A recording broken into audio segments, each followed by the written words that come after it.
来这个是家口金融科技的董事长吴益嘉，讲去年咧办理着基金配售的时阵，并无公平配售予所有的投资人，不法的所得9000万。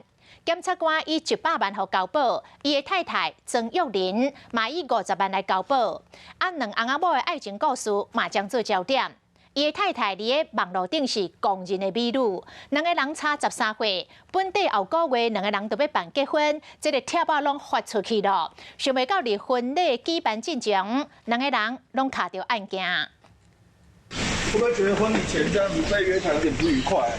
家口金融科技董事长吴益嘉行出地检署，伊被指控去年办理基金配送的时，无公平配售予投资人，涉嫌刑法的背信罪，以1000万交保。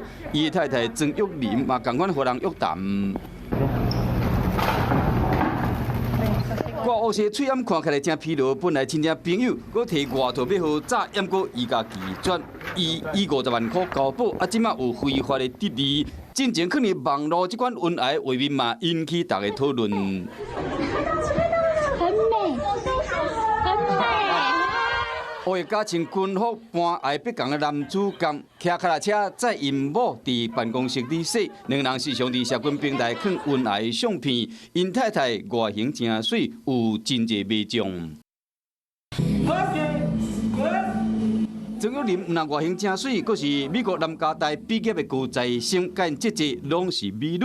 吴益嘉是新华科技董事长吴定娥的细汉后生，去年加细13岁员工曾玉玲求婚成功。女方搁伫 IG 放这个旋着手指的相片，翁某两人本来拍算伫4月份要请人客，连红帖都已经发出去啊！即马卷入这个官司，和王子公主的幸福故事瞬间煞变调。Hello， 大家好，我是品轩。想要跟我一起品味生活中的大小事吗？一定要赶快打开华视的 YouTube 频道，按赞、订阅，并且开启小铃铛哦。